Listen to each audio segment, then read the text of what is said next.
This is Baggies View. Coming up, Chris Lepkowski reflects on a return to the top of the table. Di Matteo lashes out at selfish Corran. And could there be a return on the cards for a former Hawthorns favourite?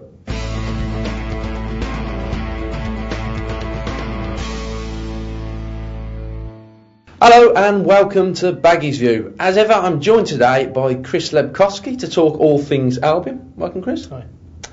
Well, we'll return onto the fact that there may be a return on the cards for a former popular figure down at Albion. To just briefly reflect on last night's match against Scunthorpe. We were both at the Hawthorns, and it wasn't the most straightforward of victories for Albion, was it? No, it wasn't. I mean, you saw the game. Albion lacked a little bit of finesse, plenty of conviction, endeavour, but it wasn't their day really. Scunthorpe put a marker on Graham Dorrans, squeezed him out of the game. But, you know, they got the result, which was all that mattered, really. Other results went their way, and back at the top of the table, which, you know, is a real boost to their confidence. Following a slightly stuttering Christmas, they reacted well to it. And that must be a real confidence booster for them to be on the summit again. Well, it is. I mean, you know, I think I spoke a few weeks ago. It would be interesting to see how Newcastle and Forest would react with a couple of bad results, which we'll see now. Albion had a sticky Christmas, New Year. And you know, they needed a confidence boost really to lift them back up. And one incident from last night's match, which may have gone unnoticed by the vast majority inside the Hawthorns, was Robert Corran's, what should we call it, a hissy fit as he was substituted. What did you make of that? Very unfortunate. What was interesting actually was Roberto Di Matteo's whole reaction to it. The question was put to him after the match, what he thought of the incident, and he did lay into Robert Corran. Now, contrast that with how he reacted to Roman Bednar a few weeks ago when he did a similar thing, and Roman actually said within the manager's earshot, you know, that he wasn't happy about being taken off when we interviewed him afterwards. So it was interesting that the manager chose to make an example of Rocco, really. I mean, it's an unfortunate one because he's an important player, he's a good lad, but clearly he and the manager aren't on the same wavelength at the moment, and you know, it's got an ominous inevitability about all of this, really. Well, as Chris said there, Di Matteo did indeed lash out at Robert Corran, and here is exactly what he said.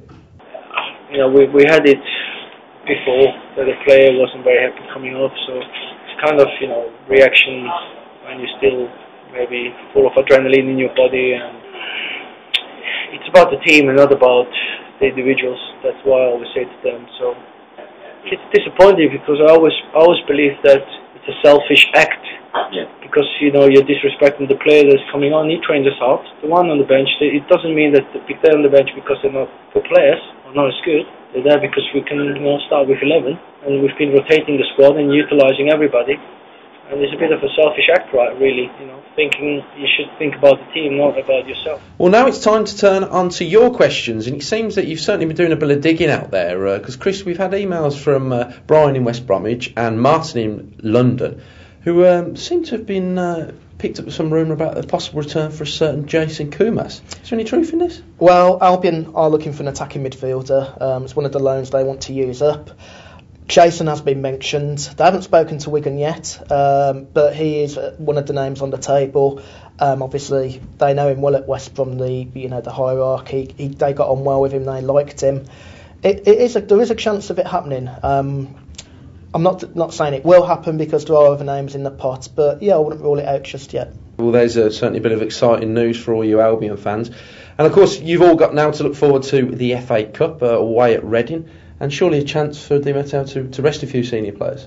Yeah, it's a bit of a conundrum for him, really, because you don't want to unsettle the team too much.